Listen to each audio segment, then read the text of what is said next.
Hello and welcome to this week's vlog from Madison's. Well, last week, of course, I said that I didn't think there'd be an extension to the stamp duty. Oh, it's embarrassing. This week, the conversation has opened up again that there may well be. They estimate that 1 in 5 deals that was agreed back in July is still not completed and therefore a real danger of missing that stamp duty deadline, which of course is looming at the end of March. So Rishi is certainly under a lot of pressure to extend that, and I think he's probably been waiting not to show his hand on that. He's obviously got the budget looming very soon, and he'll probably reveal everything then. But I think he probably wants to keep his cards quite close to his chest to see whether that enforced deadline makes everything just speed up. It's always the way, isn't it? The minute you take the pressure off, then everyone slows down a bit. So I'm not surprised at all that he's been playing it quite close to what he's actually going to do. We'll wait and see. Of course, I think he'll continue to support the market. He'll keep interest rates incredibly low. We might move to a negative interest rate environment. You won't see that on your mortgage, but certainly Bank of England base rate might tip into a negative scenario. So he'll keep mortgages nice and affordable, so that meaning as many people can afford to stay in their homes as possible. But certainly what we're finding here is really stamp duty holiday or no stamp duty holiday, it's making very, very little difference to new deals that we are negotiating. The reality is, of course, the back end of last year saw a price hike.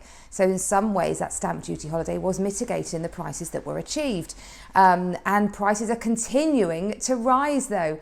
We don't forecast any downturn this year at all. We think basically people will still continue to evaluate whether their home is right for them and press on with their plans. So last week we received instruction on 7 new properties to take to market. We went under offer on 5. We are manically busy this week, even though it's officially half term. Probably doesn't feel like it for many parents homeschooling at the moment, but certainly we still feel incredibly busy.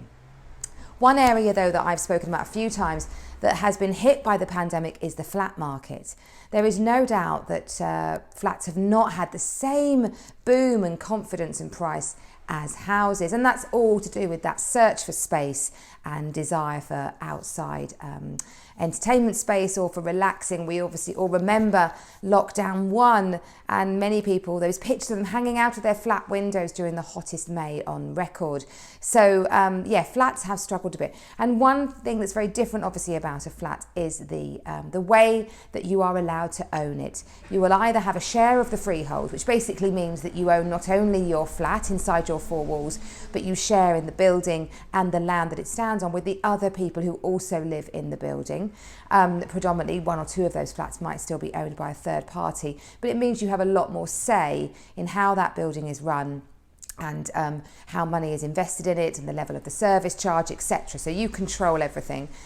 Or leasehold. Now leasehold is basically a right that a freeholder, the person who has owned the building or does own the building and the land, gives you to live in a property, and that's set up. The terms of how they allow you to live there is set up all in the lease, normally granted for 125 years. You see a lot of longer leases sometimes now, but predominantly 125 years.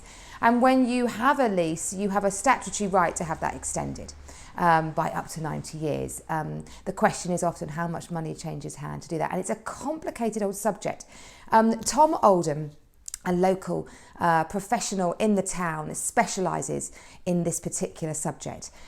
So if anybody's got any inquiries or questions around that, he really is the authority on it. He's built his history in London, bringing all that experience down to the town as well, works locally an awful lot now, very well regarded. And indeed, I've posted a new blog on my website written by Tom to kind of extol all those myths around owning a lease, how you can get it extended, and best advice to take if you are thinking you would like to extend your lease. It becomes really important when you've only got 80 years remaining on your lease, because you will struggle to find a lender who will lend on that. They will want that lease extended. So the minute that you cut out anybody who needs a mortgage, you're really fishing for a buyer from only someone who's got cash, and that limits your pool of buyers, which in turn limits your price. So if anybody has a lease that they are feeling is getting near to that critical 80 years, or indeed they're thinking of placing their flat on the market and want to know more about it, then do please check out my blog and get in contact with Tom.